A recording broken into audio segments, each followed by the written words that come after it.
Hello YouTube! Greetings from the LazyEyebrowReviewer to a review of Combiner Wars Groove. Groove is the 5th member of the Defense crew, but he never used to be. Since Rook is here to take the Deluxe position, Groove here, as an alternative to being laid off, has taken a position as a Legends figure. It's not a glorious task, but it pays the bills. So, Deluxe Groove. He's a tiny little police bike that I feel does a pretty good job taking on the original aesthetic of the old G1 toy, despite its size. What with its front, its speedometers, its sculpted rear end. I think it's actually a really good take on the police bike. And I also think it's nice that he wasn't just up and replaced. We still get Groove as a figure that actually makes sense. Especially when you compare it to the other figures of the line. While no, this isn't perfect, it definitely fits a whole lot better. To transform this guy to his combined mode, move the shoulders around, separate and swing around the legs, and put the arms like so. And here we have what will eventually become the chest crest. To get to robot mode, start again from bike, shoulders around again, feet down, leg separation, waist down, windshield down. And here we have Groove in robot mode. And quite the styling little Autobot. I'm impressed that, though this is a Legends class, a lot of what made Groove has made its way through, though with different parts making up the aesthetic. Chest is gold, arms are silver, black feet, white legs, all of which is the G1 Groove we knew, just miniaturized. Even the head is spot on. Articulation features a rotatable head, though because of kibble it's hard to access, ball-jointed shoulders, ball-jointed elbows. Can't say I'm a fan of the ball-jointed elbows, but in this case I'll gladly make an exception given the size. Ball-jointed hips, mushroom-pegged thighs, friction knees, and from transformation a forward ankle tilt that looks really weird. For size comparison, Combiner Wars blades, and the spare unarmed first aid. And yeah, he's a tiny guy, cause he's a motorcycle. But on that same token, blade should be so big that first aid comes up to his knee.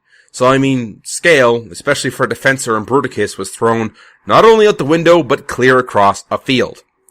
I don't know, I think it'd be nice if Groove was the same height in bot mode as the rest of the figures. And lo and behold, Hasbro came through and released him as an exclusive Deluxe.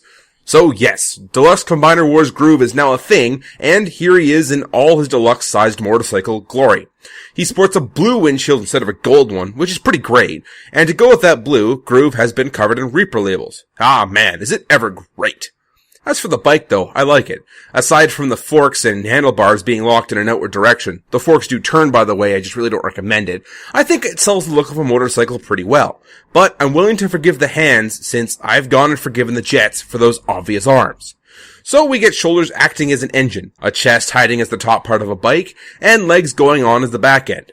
Honestly, some really good stuff here besides the hands that are clearly obvious. And let's not forget, he does come with 2 guns. These are cast in translucent plastic and painted gunmetal. These peg into the sides and, unlike the previous weapon inclusions, don't look all that stupid, seeing as how they try and pass off for extra police lights, and his exhaust. They don't look super fantastic, but at least it's not an obvious rifle pegged into a Concorde stupid. The other thing he gets is the dumb hand-foot pegged into the top of the You know what? That actually doesn't look too bad for some reason. Congratulations, Groove. You're the first hand-foot storage I haven't hated for some reason.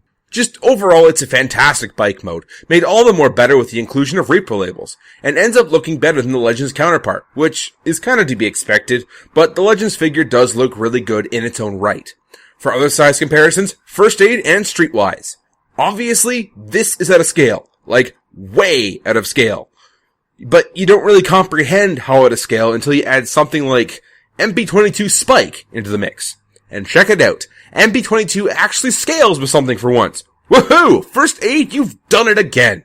As for Streetwise, it's close, but the Ferrari mold is just ever so slightly too large. And then Groove.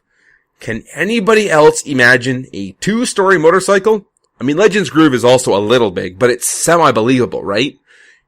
Anyway, on to leg mode. Back section up, rotate around the front end, and close it up. Arms to the side, combiner plug out. And then A16 that sucker and we got a leg. And actually, it's a leg I really like. The transformation is nearly identical to the jet molds, and despite it being a bike, ends up being wider, but not quite as wide as, say, Rook or a Lamborghini mold. So I find it really does help tie the limbs together as sort of a middle ground with the wideness of Streetwise and the slenderness of blades. For arm mode, spin the 4 arms and just place them to the side. Split and spin around the wheels, and then in jet style, extend the legs, and then of course combiner plug. As an armor, it doesn't look too bad either. Again, with not as wide as a car, but not as thin as a plane or a helicopter. I think it looks great, and excellently balances out the team and all its mold diversity. So then, robot mode. Spin torso, plug down, spin head, shoulders up halfway, arms down, leg split.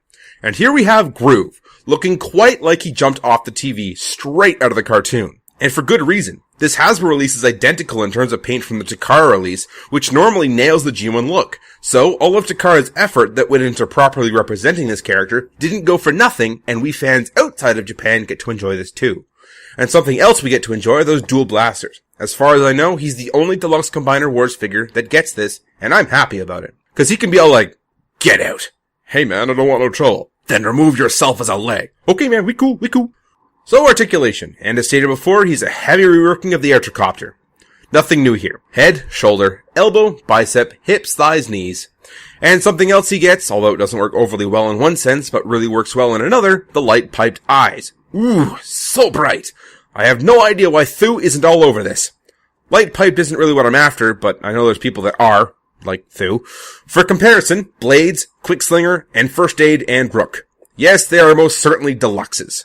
So that's been a review of both Little Groove and Big Groove. Both are excellent figures that do their best to capture the G1 cartoon look of the little Defensor bike member. If you have either, I definitely say you've got a great figure. But I think I prefer the deluxe figure myself. As much as I love Rook, my G1 purist screams at me to keep this one. But that doesn't mean I'm getting rid of the Legends version. I mean, it'll be great for mass shifting and all that he's so good at. So in short, both are fantastic figures that excellently complement Defensor, and I would happily recommend either. This has been the Lazy Eyebrow Reviewer.